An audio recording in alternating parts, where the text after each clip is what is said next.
Afternoon, everybody. I'm your host, Simply C, and I am on the phone with Seth and Rory. They are two members of Tribe Society, a band out from New York. And you guys are currently in New Hampshire out on tour. Hello. It is going on from New Hampshire. Greetings from Lake Winnipesaukee? Yeah, Winnipesaukee. Winnipisuko? Greetings from a lake in New Hampshire. All right, wonderful.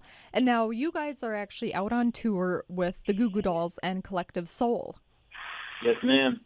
So how did that come about? Who reached out to who? We really, kind of weird how it worked, but we were in a studio hanging out, and Johnny Resnick of Googoo Dolls was there, and we were talking, and he had heard our music and liked it, and, he thought, let's bring these guys out on tour and show the world. So, it's been really cool. Like, we're this younger band, a band of 2 years now, and Johnny Resnick of Googoo Dolls says, let's bring them out, and it means a lot. We grew up on this music, so. Mm-hmm. Wonderful. And now I saw you guys at Bayfront when you were here with Collective Soul and the Googoo Dolls, and you guys did a absolutely stellar show. And now you have a couple instruments that may be a little bit more unique to kind of a rock band. You've got a flute, and then you also have some keys and some synthesizers in there. Is that something that you wanted to do to kind of set yourselves apart, or was that just something that kind of happened naturally? No, we're just a group of friends. We've been, sticking around making music on and off through the years, and those just happen to be, our native instruments. And, we do a lot of writing on the keys and on the flute, so music can get built around whatever instrument it starts on, and that's just kind of how we wrap it up. Mm-hmm. Wonderful. And now when you say native instruments, that's what you first learned on, or? Yeah, so you got, Seth here, I've been playing flute since 5th grade, and it was like, how do you play flute in a rock band? Who knows? But then when you meet your best buddies and friends for years, it becomes a reality, and we start blending it all. So, you got me on flute. Rory's a bass player and guitar player. Okay. Gavin's always been a vocalist, and he'll play guitar too. Mm-hmm. Bill on drums. And then Brad on piano and keyboards, and we just slowly over the years, like a great slow cooked meal, kind of cook something unique up. So okay. And now you guys have one album out, and I must say the front cover of your album, as I grab it here, is very avant-garde. You have a giant eyeball with some wings and a crown, and then a sad face, and kind of a modge podge of different things going on here. What was the concept for the album cover? There's a lot of cool records, like ones that particularly, one that springs to mind that we grew up with is Dookie by Green Day, where there's so many things happening on that cover that I think for the years that was such a heavy rotation in my record player, I'd look at the cover art and see something different every time. Mm. And that stuff like that is something we wanted to capture. We've got a lot of things we want to say, and you don't necessarily have all the time in the world to wrap it up into 3 or 4 minute songs. So that's just another outlet for, all kinds of messages, and we let people interpret it as they will, which is kind of fun. But that's kind of where we were at with that. Mm-hmm. Maybe there's a little something in there for everyone. Oh, okay. And was that where you wanted your music to go as well? Our music is, we're writing it, for ourselves and for anyone. Some people will enjoy it, some people will hate it, and that's fine, There's no obligation to listen to our music or anything like that. There's tons of music I won't listen to, so. Yeah. The cool part is, any art, even, everybody views or hears something in their own unique way, attaches to their lives. So we just love to write these songs, and it can express, millions of different things that happen in life and emotions, and let people grab onto it and listen to it and hear it for what they think it is. Now, you mentioned that you're a fairly young band as far as bands go. You've been around for 2 years. How did it kind of come about that you guys decided to start playing instruments together? Was it a random jam night and you said, this is working, let's try it out? Or was it somebody's kind of idea to head spear it all? Yeah, it's an interesting question because there's not really one solid answer for it. It is just that we have all been friends for so long, and we've been writing together and jamming together and doing all kinds of other things together that when we kind of finally started pursuing a sound, it was like, well, this is definitely like a new band, so let's name it and let's run with this idea. How did you come up with the band name, Tribe Society? You know, like just like any band name, it takes a lot of brainstorming, but the idea just behind the name is just like, we're all part of like these different like tribes from all over the world. Like everybody's got their different backgrounds. Okay. So, we want to connect everybody, and music, is a universal language. So society of different tribes, Tribe Society. What kind of stomping grounds do you guys have? I mean, I saw you out at Bayfront Festival here in Duluth, Minnesota, and that's an outdoor festival park. But what is your kind of regular stomping grounds? Is it kind of nightclubs, coffee shops? What do you guys regularly play? Yeah, well, being in Manhattan, we kind of creep around all the mainstay venues around New York City. It's a great city because there's always a venue to play and there's always a night to play, and we'll play anything from 50 people to 500 people. Like we'll do whatever we're feeling at the moment. Mm-hmm. But we'll go anywhere from we've even traveled and done a bunch of like house parties and stuff like that. We love that. Wherever the right outlet is at the right time, we'll do it. Wonderful. Was it kind of hard for you to break into the New York scene, or was it kind of easy for you to kind of slide in a little bit underground and kind of under the radar for a little bit? I don't know, or if we're even like really part of like the New York scene. Like you'll see us playing shows, but New York is such a massive city. There's so many scenes and so many things going on, and really more than being part of a scene, we're like kind of like just inspired by that city. When we're in New York, we're writing and producing music every night, every day. Okay. And then, once in a while we'll get out and play part of these club shows. But to be honest, I kind of wish New York did have more of a scene. I think maybe it's because we live in like upper Manhattan, Washington Heights, and there's not a lot of bands up there yet. In Brooklyn, there's so many bands, but where we live, we're kind of new.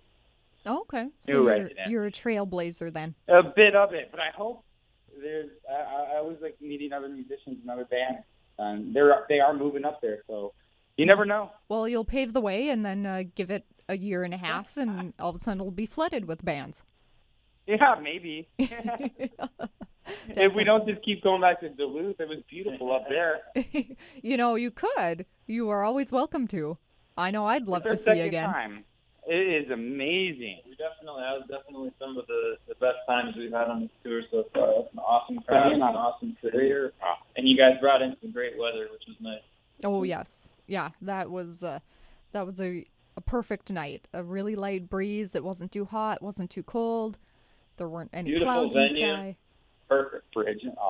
Glad to hear it. Glad to hear it. Thank you. And now I actually did an interview with a friend of mine, T. Galaxy. He is from New Jersey, and he's lived in Duluth for quite a while. He's part of Hobo Nephews of Uncle Frank. And I was talking to him kind of about the East Coast scene.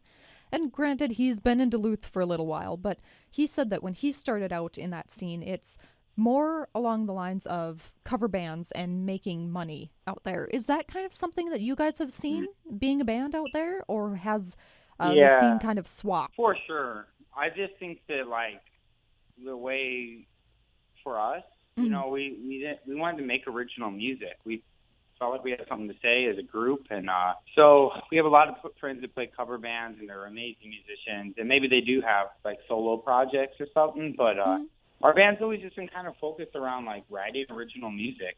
Okay. And now we definitely would do a cover band if we wanted to actually make money. Yeah, we decided to write music instead of making money. They do go hand in hand. Original music and money are a tough thing to combine. True enough. And now let's get into kind of the song lyrics and how you guys kind of write. Do you write music together? Does someone come up with the lyrics or a riff and you guys kind of build over that? Is it something that's you go to your separate rooms and write something, then come together? How does that process look for you? Well, most of us live in the same duplex apartment, so every bedroom is, more or less a studio. So there's always writing going on. There's all kinds of collaborating going on. Everyone's got their paws on every track. Mm-hmm. We write from a production standpoint. So, like, our apartment is our studio, pretty much. Mm-hmm. And we each have studio setups in each of our rooms. It's a magical little place. Open up our computer and get our recording gear launched up and start making. So sometimes you have everybody in one room at once. Sometimes you have one guy starting an idea and then sending it over to a friend. And it's honestly happened every sort of way, and it kind of keeps it exciting for us. Okay. All right. Maybe we'll write our next song in like a jam room, hanging out too. You never know. We're writing them all right now on our RV for the tour. Oh yeah, we're writing on an RV. The RV. So how was the recording process like for you guys with this album? Did you kind of take the DIY approach? Did you go into a studio? What was that like? Yeah, like we like, again, our apartment is our studio, so we just make music around the clock, and our favorite things, our favorite songs come out to you guys, and we'll have like we have like a great network of friends, so we'll have like friends come over. Like one of our good buddies we wrote with like 2 summers ago now in Brooklyn, and he's a producer from Portugal, and he just literally came to the States and was like staying on our couch, and we ended up with making like 5-6 songs with him. And then other friends will come off tour and they'll sit around, and collaborators we've been working with for years will like come in and, put it all together and package stuff into these songs. And yeah, you never know how it's going to work. I mean, we were trying to finish up another track that we've been chiseling away at for, probably the better part of a year. Okay. And at like 2 a.m, a couple of us decided to give up. We were super drunk. We were half in the bag. And then we were like, hey, let's go around. Let's try something else. Started messing around, came up with some riffs, and then we wrote that song Kings pretty much over the next 24 hours. And then that ended up on the album. There's any way it could happen. So now, does the writing process take a while for you guys to get something that you're completely satisfied with? Or is it it could really go from a matter of 24 hours to, the better part of a year. There's always something you can fix, and you're always convinced that this one's going to be the best song ever. But then you always go back and listen, and it's like, I wish I could have changed that. I wish I would have done that. So you kind of are never satisfied. Never. Yeah, it's almost like, you need to quit while you're ahead. So sometimes we hit that point quicker than other times. Okay. So now what do you guys have kind of in store for the future? Is there another EP getting pressed? Do you guys have another tour in store? What's your next plan? Well, we're on tour here for another month. And at the same time, we're getting ready to release a lot of original music. We're calling it a mixtape, and we're going to be releasing it next few months. Okay. And it's 11 songs, originals. And we're so excited for people to hear it. A lot of, about 4 of the songs we play, 3 of the songs we play in our current set. Yeah. So we're already getting people on the road like a special treat, a little advanced listen, and they can actually get it on the CD when they hear us live. But if you don't get it here, you have to wait a few months, and we'll be dropping it. All right, wonderful. And now what medium are you guys going to do? Are you doing pressed CDs for your tour? Are you going to release on iTunes, Bandcamp? What's kind of the medium you guys are looking for? Sign up for our email list, and we'll send you a pigeon. I don't know. That's a good question. I think we're kind of just going to figure out the easiest way to give it to people for free. I think we're going to give a lot of this stuff away. We really want people to hear it. And, the amazing thing about being on this tour is we get introduced to so many people, and we really want to share our music with everybody. So we'll have the chance to do that. And now I actually just got done talking to another musician that does the same thing as well. She'll put her stuff out on Bandcamp, and with Bandcamp, it's a pay what you want, sliding scale there. And she said, cool. Yeah, she said that that's kind of the way that, not necessarily the way that things are going, but she wants her music to be shared. She wants her art to be shared. Is that kind of something that you guys are into as well, just kind of sharing the music and getting yourself out there? Yeah. Yeah, at most of our shows, actually, we just do our CDs as a pay-what-you-want basis. And, college kids, high school kids come up and they're like, oh man, like I don't have any money. Is there a minimum? It's like, hell no, dude. Just take the CD. Like, with our warmest regards. Support. Yeah, it's like, it really is just for people to have our music. It's like a dream that people are listening to us, spinning us, putting us in their cars and turning it up. It's like, yeah, please have this. We want you to have this more than anything. And now I think the first time that I was kind of introduced, and now this was several years ago now, to the more kind of DIY thing, and sharing music and, you know, having it come directly from the artist to you. Amanda Palmer is kind of the head spear of this one, at least for me anyway. Like I said, that's kind of how I first got introduced to the wider world of sharing art and believing that art should be shared. Is that kind of something that you guys believe in as well, is just kind of the overarching building a community and building a base and then going from there? Definitely. I mean, we don't have the talent. Like, I think she had tiers of donations. Like, if you spend $10,000 or $5,000, she'll fly to your house and she'll paint you for a day. Which I love. That's sharing art in a whole other medium. True enough. I can't even draw a hangman. But yeah, absolutely. I think that's a great way to do it. I mean, you know, there's no specific currency or value that you can place on art. You know, the value of it is an afterthought for most artists. So I think the name your own price model and the share it if you'd rather share it system makes perfect sense, really. And now, are you guys up on Bandcamp, up on iTunes, or have you kind of gone the digital route at all? Yeah, we're, you know, Spotify, SoundCloud, iTunes, all the usual suspects, all of those guys. I don't think we're on Bandcamp. Yeah, but maybe, honestly, maybe the next release. Maybe we'll do that. But we really love SoundCloud. It's kind of changed a bit recently, but SoundCloud is such a great platform for people to discover new music. But there's so many great ways, you know, and I really applaud all the artists who are, like, thinking forward like that and using these different outlets. Like, it's a cool time to be a fan of music, and we are definitely fans. The internet, even in the last couple of years, has definitely opened a portal to artists and getting their work out there. I mean, way back when it was, you know, you had to approach a record producer, and if he liked you enough, then maybe he'd spin a couple of your songs or get you in the studio for a day and a half.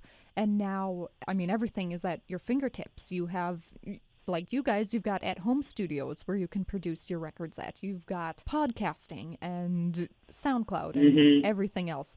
Do you feel that the world gets a little too saturated, that art might get lost in that? Or is it just more art for people to view and to enjoy? More art. Yeah. It is saturated, but I mean, it's kind of, to me, it's kind of the way music has always been, you know, like top 40 radio is just always going to play the same top 40 radio. If you want to find something that fits you, you got to dig a little, which is actually even easier more now than ever with, you know, like Pandora and all these. I think Spotify has its own radio and all that stuff now. I think, you know, the more the merrier. You know, there's something out there for everyone. And the more of us doing it, the more, you know, the more people will find their band that they love. Wonderful. Thank you so much. Great. Yeah, thank you, Crystal. Yeah. All right. So you guys are finishing up your tour here in the next month. You've got another CD that's going to come out in the next several. You've got a single that's going to come out. What is on the horizon besides all of that? Where do you guys want to go with your art and your music as a whole? I mean, just really want to keep sharing our music with people. So whatever it brings, you know, kind of, I don't know if it's really even wise to, like, have one goal or pedestal of an experience, but really to just keep traveling with music, sharing it with people, and letting our songs resonate with people around the world. You know, I hope that we get to keep creating, moving forward, being adventurous, and writing great songs. And I don't even know where it could go. It could just be cool. I just want to go back to Duluth. No. Get back to Duluth. Do more shows like that. Wonderful. Well, I speak for everyone when I say I'd like you to come back. We'll be back. All right. Excellent. Excellent. Wonderful. I'll get you in touch with a couple venues up here. So, All right. Right on. Yeah, that'd be great. of course. Of course. All right. Well, Seth and Rory, thank you so much for sharing your thoughts this afternoon and sharing your music with the listeners here. Great catching up with you, Crystal. Thank you very much. Yes, Thank you. of course. Thank you for spending some time with us today. Oh, of course. You're very welcome. And thank you. Enjoy New Hampshire. Yeah, we'll catch you the next time we're around. All right. Sounds good, sir. All right, take care. Yep. Have a good one. Bye.